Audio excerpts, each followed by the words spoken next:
खुलुमबाय बे बड'लेण्ड इंखं टेलिभिजन दिनैनि रादाबखौ फरायदों आं प्रणय दैमारि।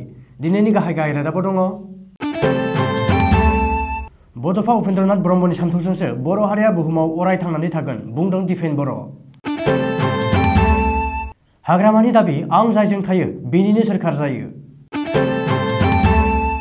आक्रासु आरो केएससिआ बिजेपि जथायारि दोलोखौ मदद खालामगोन। सर्बानन्द सनवाल रनजित दास आरो जेपि नाड्डानि हेंथायै दिसपुर थानायाव एजाहार। महाजनआ सोरखार दानायनि उनावनो मोनबा गेरेन्टिखौ मावफुंगोन। कभिड-19 जों भुगिनांदों एस बाद्रीनाथआ।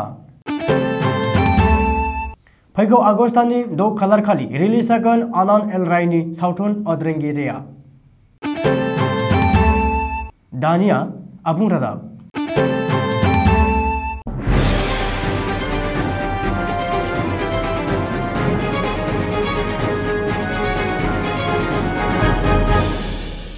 दुलाराय बर' फरायसा आफादा बड'फा उपेन्द्रनाथ ब्रह्मनि जोनोम सान एबा फरायसा सानखौ सिगांनि बोसोरफोरनि बादिनो देग्लायबो गाजा गोमजायै फालिदों।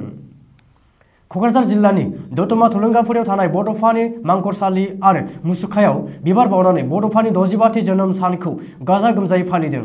क'क्राझार जिल्ला दुलाराय बर' फरायसा आफादनि हेफाजाब होनायाव मिरु दुलाराय बर' फरायसा आफादा बड'फानि 65थि जोनोम सान एबा फरायसा सानखौ गाजा गोमजायै फालिदों। सुलुंफोर मिथिनाय बादिब्ला बड'फानि जोनोम सान फालिनाय हाबाफारि बादियै फुंबिलिनि गोथार आर'जखौ जागायनानै थुलुंगाफुरियाव थानाय बड'फानि मुसुखायाव बिबार बावजेनो जनता फरायसालिमानि गोरायुं डक्टर सुबुं बसुमतारिया आरो बड'फानि गोथार मांखरसालियाव बिबार बावजेनो दुलाराय बर' फरायसा आफादनि बोसोनगिरि खुंख्रा स्वर्गियारिया। मख'नो गोनांदि बड'फा उपेन्द्रनाथ ब्रह्मनि सानथौजोंसो बर' हारिया बुहुमाव अराय थांनानै थागोन होननानै बड'फानि जोनोम सान फालिनाय हाबाफारियाव दुलाराय बर' फरायसा आफादनि आफादगिरि दिपेन बर'आ बुंदों। दिपेन बर'आ खौरांगिरिनि सिगाङाव बुङोदि बड'फानि सानस्रि आरो बिथांनि होलांनाय आदर्शजों बर' माहारिया बुहुमाव दावगालांनांगोन।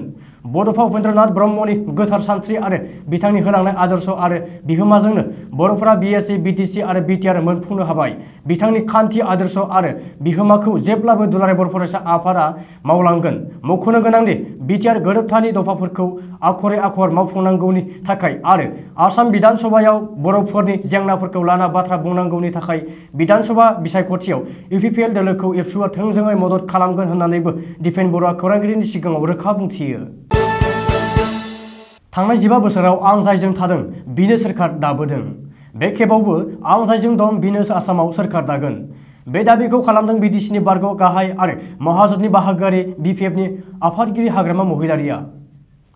सुलुंफोर मिथिनाय बादिब्ला बिटिसिनि सिङाव थानाय 70 नं माजबाद बिधान सभा बिजाबनि बिपिएफ आरो महाजननि बिजाथि आरो आथिखालनि गागि एमएलए सरन बर'नि जानानै बिसायख'थि फोसावदिंनायाव बाहागो लानानै बे खेबाव महाजनआ देरहानानै दिसपुराव सोरखार दागोन होनना हाग्रामा महिलारिया दाबि खालामदों आरो गाव जायजों थायो बेनो थांनाय 15 बोसोराव सोरखार दाबोदों होननानै बुंदों। बबेखानि माजबाद बिधान सभानि एमएलए सरन नार्जारिया थांनाय 5 बोसोराव गोबांथार जौगाखांआरि खामानि मावफुंदों। बेनिखायनो फैबाय थानाय बिसायख'थियाव सरन बर'आ गोबांथार भट लानानै देरहागोन होननानैबो हाग्रामा महिलारिया बुंदों।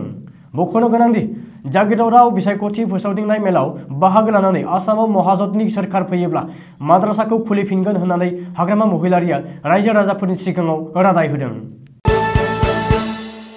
फैबाय थानाय आसाम बिधान सभा बिसायख'थियाव कच राजबंशी स्टुडेन्ट इउनियन सुंदयै आक्रासु आरो कमतापुर अट'नमास काउन्सिल केएससिआ बिजेपि एसजिपि इउपिपिएल आरो जिएसपि जथायारि दोलोखौ थोंजों मदद होगोन। आक्रासुनि दैदेनगिरिफोर आरो केएससि इन्टारिम काउन्सिलनि दैदेनगिरिफोरा दिनै मोनसे खौरांगिरि मेल खुंनानै बिजेपि जथायारि दोलोखौ थोंजों मदद खालामगोन होननानै फोसावदों आरो बिजेपि एसजिपि इउपिपिएल आरो जिएसपि जथायारि दोलोनि बिजाथिफोरनो भट होनो थाखाय खावलायदों। केएससिनि मासिगिरि हितेश्वर बर्मन, मावफुं सोद्रोमा जीवेश राय, परमेश्वर राय आरो प्रदीप कुमार रायमोना दिनै क'क्राझाराव मोनसे खौरांगिरि मेल खुंनानै फोरमायथिनाय बादिब्ला कच राजबंशी माहारिनि गोबाव सम दाबि कमतापुर अट'नमास काउन्सिल सुंदयै केएससिखौ बिजेपि सोरखारा दाफुंना होदों। बेनिखायनो बिधान सभा बिसायख'थियाव आक्रासुआ बिजेपि जथायारि दोलोखौ मदद खालामगोन आरो गासै कच राजबंशी माहारिखौ गोरोबथा दोलोनि बिजाथिफोरनो भट होनांगौ होननानैबो खावलायो।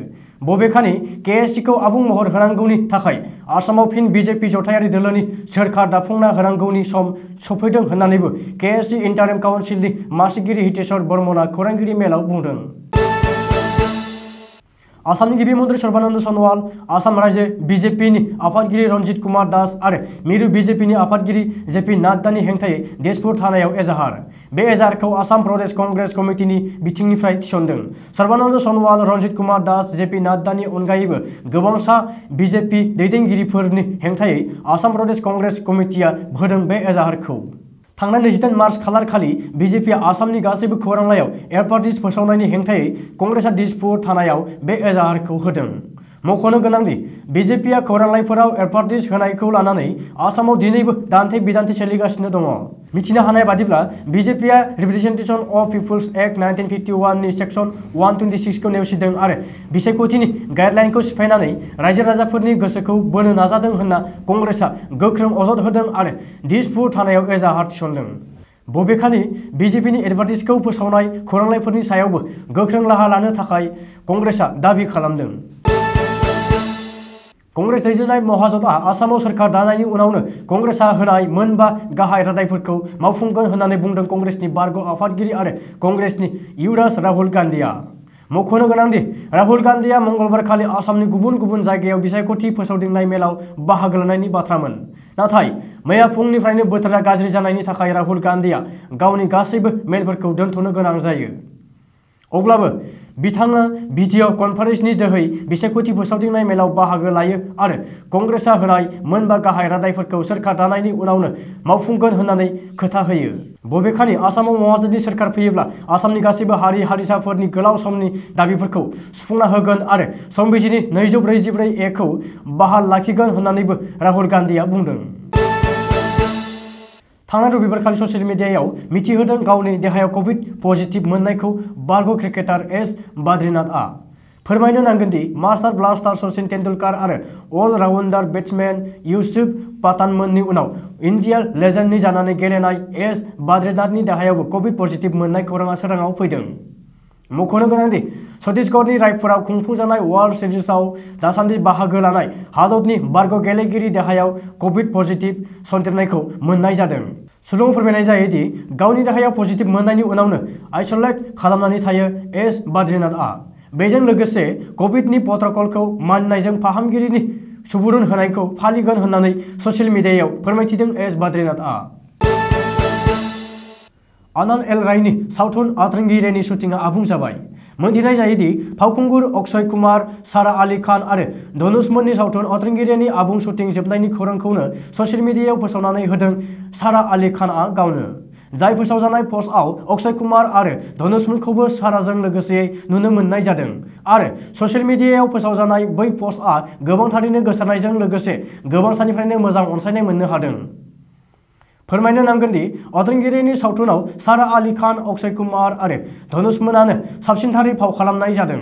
मख'नो गोनांदि फैनो गोनां सावथुन अतरंगी रेआ इन्डियान रमान्टिक ड्रामा फिल्म। बे सावथुनखौ लिरदों हिमांशु शर्मा आरो बिथोन होदों आनन्द एल रायमोना। लोगोसे भूषण कुमार, कृष्ण कुमार, अरुणा भाटिया, हिमांशु शर्मा आरो आनन्द एल रायमोना प्रडिउस खालामदों सावथुन अतरंगी रेखौ। सुलुङाव फोरमायनाय जायोदि फैगौ आगस्त दाननि 6 खालार खालि रिलिज जागोन आनन्द एल रायनि सावथुन अतरंगी रेआ। दिनैनि रादाबा एसेनोसै, गोजोन्थों।